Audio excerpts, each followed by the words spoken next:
suis Sarah El Haïry, j'ai 33 ans, je suis ministre en charge de la jeunesse et du service national universel, mais je suis aussi et surtout une militante d'un projet politique là pour le coup. Je suis aussi une élue locale sur mon territoire, je suis nantaise et j'ai été députée avant de rentrer au gouvernement à la commission des finances en charge de la jeunesse déjà. L'engagement en réalité pour moi c'est plus une sorte de chemin. C'est la capacité de se dire, en fait, l'environnement qui m'entoure, ma vie, les choses qui me tiennent à cœur, eh bien, je ne suis pas obligée de les subir. Et donc, pour les transformer, il y a une action. Et pour moi, cette action, c'est l'engagement. L'engagement, il peut prendre 1 million de formes. Il peut être évidemment syndical, associatif, politique, bien sûr, mais aussi familial, local, environnemental. J'ai un combat, pour le coup, c'est de ne jamais laisser s'installer l'idée qu'il y a des hiérarchies entre les engagements. Voilà, ça c'est le mien. Je pense que quelle que soit la forme, quel que soit le moment, quel que soit le temps, le plus important c'est d'avoir conscience de son propre pouvoir d'agir et donc de s'engager. Il y a des périodes où il y a des sortes de successions de crises et puis il y a des changements d'époque. En ce moment, on est plutôt en train de vivre un changement d'époque parce que un peu tout ce qui nous paraît essentiel, tout ce qui nous paraît un acquis, mais même dans nos valeurs, est bousculé. Je pense évidemment à la guerre en Ukraine, c'est quand même la remise en question d'un État souverain, mais aussi de la paix. Moi, je suis de la génération qui a connu la paix à ma naissance. Il y a aussi la réalité du changement climatique. Aujourd'hui, ce changement climatique, au-delà des conséquences plus grandes sur l'eau, sur le climat, sur la biodiversité, il est là et bouscule nos vies aujourd'hui au présent et pas uniquement demain. Il y a, et pour moi c'est aussi un enjeu qui est hyper important, il y a une sorte de crise de la démocratie. On a une abstention de plus en plus forte, on a des formes finalement d'expression démocratique qui parfois s'opposent. On a un engagement fort des jeunes dans le monde associatif par exemple, et en même temps, paradoxalement, une expression dans les urnes plus faible. Face à tout ça, moi je comprends que le monde n'est pas simple, notre époque n'est pas simple. Mais parce qu'elle n'est pas simple, alors il y a l'opportunité de bâtir une société, un monde plus juste, plus durable, mais aussi d'une certaine manière, je crois, plus contemporain. On vit aussi une transition numérique. Ça veut dire que là où on a un ordinateur, un smartphone, ça va au-delà aujourd'hui. On découvre la capacité de résoudre des problèmes mais de notre quotidien grâce à ces technologies. Il y a 1 million de nouvelles opportunités autour du numérique. Et moi, je fais partie de ceux qui pensent qu'il y a 2 manières de voir les choses. Soit on considère que c'est une crainte, soit on considère que ce sont plein d'opportunités mais que ce n'est qu'un outil, donc on en fait ce qu'on veut dans le fond. Moi, je considère que la métaverse, la crypto, mais plein de sujets du moment sont des opportunités si on les saisit. Et donc, aller gamifier les apprentissages, permettre aux jeunes aussi d'apprendre peut-être à écrire, à lire, peut-être développer d'autres compétences grâce aux jeux vidéo, c'est une chance. Tout est une histoire de dosage et en réalité d'appropriation des outils. Donc je ne fais pas partie de celles ou de ceux qui diabolisent, au contraire. Je pense que ça reste de la patte humaine et ça reste de l'intelligence humaine qui doit utiliser au meilleur le numérique. Enfin, manager, ça s'apprend. C'est pas un talent inné. On peut pas naître manager. Je pense qu'on le devient. On le devient parce que, évidemment, il y a des formations, mais au-delà des formations, il y a quelque chose autour de l'altérité, de l'empathie, qui sont absolument des qualités essentielles, en tout cas pour le manager. Après, il y a plein de formes de management différentes. Et encore un peu comme les formes d'engagement, moi je les hiérarchise pas. Il faut trouver sa patte, son identité, parce que je pense que quand tu es trop corseté dans quelque chose qui te ressemble pas, tu le fais pas bien. Et en plus, tu n'es pas heureux. Et c'est quand même bête de ne pas être heureux dans l'endroit où on passe quand même maximum de temps de sa vie.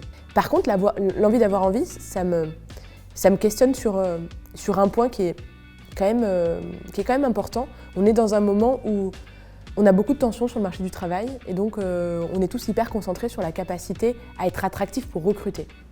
Faut pas se tromper. Aujourd'hui, l'enjeu, il est évidemment de recruter, d'attirer de nouveaux talents ou de répondre à des pénuries sectorielles, mais c'est aussi surtout de garder les siens. Et donc la question managériale devient, pour moi en tout cas, aussi essentielle que la capacité à recruter. Pour ça, je crois à la force de l'engagement, à la raison d'être de l'entreprise, mais aussi à sa capacité d'impacter. Alors nos vies très individuelles, mais aussi la capacité à impacter notre société, parce qu'on est dans une époque où on a besoin d'alignement. On a besoin de rentrer chez soi en étant fier du travail bien sûr qu'on a amené dans dans son quotidien, mais aussi du projet plus peut-être philosophique de l'entreprise dans laquelle on est engagé. C'est la question du sentiment d'appartenance qui vient frotter aujourd'hui. Et je pense que c'est une bonne époque pour permettre aussi de passer parfois d'un capitalisme prédictif à un capitalisme plus durable.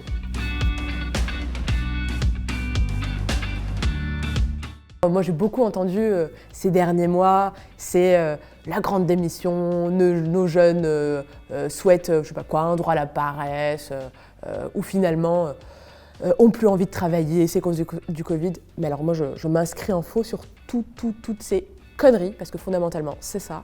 Aujourd'hui, on vit autre chose. Derrière la sensation ou le mouvement de démission, on a en réalité un moment de grande négociation. C'est ça, c'est ce que je ressens, c'est ce que je vois quand je discute avec tous ces jeunes. Parce que déjà, 70% d'entre eux retrouvent du travail dans les 3 mois. C'est bien, pour moi, l'illustration, le fait factuel, objectif, que c'est pas une histoire de volonté d'être en mode paresse, pas du tout. Par contre, ils sont exigeants. Et ça, c'est vrai. Ils sont exigeants, et c'est pour ça que je parlais de moment de négociation.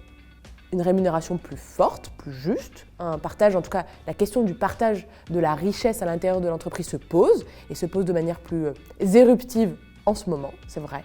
Mais au-delà de la question de la rémunération, se pose aussi, et c'est là où c'est pas la génération du « ou », mais du « et », se pose aussi la question de l'engagement de l'entreprise. De l'engagement pour ses salariés, bien sûr, pour la famille, c'est-à-dire comment on respecte la question de l'équilibre vie perso, vie pro, comment on impacte son environnement, quelle est aussi, dans le fond, la capacité à aller chercher cette égalité entre les femmes et les hommes, pas que dans les mots, mais dans les faits, au sein des conseils d'administration, au sein des grilles de rémunération, enfin bref, tous les sujets du moment, d'aujourd'hui, se retrouvent dans cette grande négociation.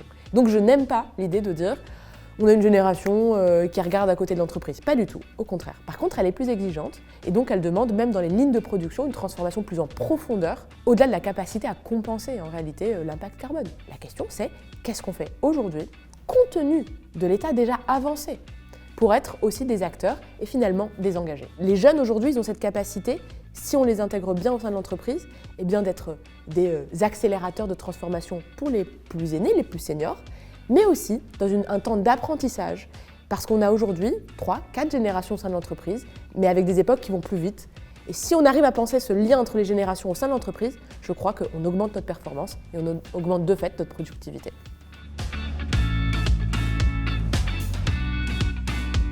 N'ayez pas peur. Franchement, je vous le dis aussi simplement que ça. Osez le recrutement avec des CV citoyens. C'est pas juste un truc à la mode. Je pense que ça dit beaucoup plus peut-être qu'un parcours universitaire qui puisse être cabossé ou pas, ou l'absence même de parcours universitaire. Moi-même, j'ai appris sur YouTube que je ne pouvais pas imaginer. Les compétences, les expertises, elles sont beaucoup plus horizontales. Et donc, n'ayez pas peur. Il n'y a pas de prise de risque que de faire confiance en permettant aussi aux jeunes d'être des intrapreneurs. Quand un jeune vous dit, je ne sais pas, aujourd'hui votre engagement environnemental n'est pas suffisant, ou votre combat pour l'égalité salariale n'est pas suffisant, proposez-lui d'être un acteur de cette transformation. Parce que sinon, on sera dans un moment, une sorte de discours un peu sourd, où il y a des demandes, des volontés d'engagement, en tout cas même parfois des revendications, et de l'autre côté, un besoin, des attentes, des attendus, et ça ne prend pas, parce qu'on ne se parle pas, en réalité, sous le même canal. Pour ça, je crois qu'il faut accepter de se laisser déborder, accepter aussi des parcours un peu différents, puisque les formes d'apprentissage ont évolué. Et donc, dans le fond, oser la flexibilité dans l'organisation du temps de travail, accompagner les engagements de vos salariés, leur permettre d'avoir ce temps, saisissez les négociations annuelles obligatoires pour aller vers le congé d'engagement, reconnaissez, au-delà des apprentissages et des expertises et des compétences qu'ils développent en dehors, reconnaissez fondamentalement la sincérité de leurs engagements en leur permettant parfois, par exemple, je pense aux réservistes des sapeurs-pompiers ou de la garde nationale, de venir parler de leurs engagements auprès de leurs collègues. Ça, c'est vos richesses. Si on ne s'intéresse pas à eux, alors ça reste dans la sphère privée. C'est bien dommage. Tellement de choses. Déjà, j'aimerais bien avoir plus de temps pour regarder des films. J'adore les séries, j'adore les films. Et je trouve que ça me manque un peu, mais c'est dans le fond pas très grave. Je suis sûre que j'aurai un moment le temps de de le rattraper. Et après, je pense comme beaucoup de Français, j'aimerais bien reprendre des cours d'anglais et de langue étrangère parce qu'on ne trouve jamais son niveau suffisamment bon. J'adore aussi beaucoup pêcher, prendre du temps pour la pêche. C'est un peu plus tendu en ce moment. Et peut-être, parce que je faisais beaucoup ça avant, voyager, mais voyager en mode quand même road trip, donc je suis plutôt en mode sac à dos et voiture. Et ça, pour le coup, c'est peut-être quelque chose que je reprendrai quand j'aurai un peu plus de temps. Et merci.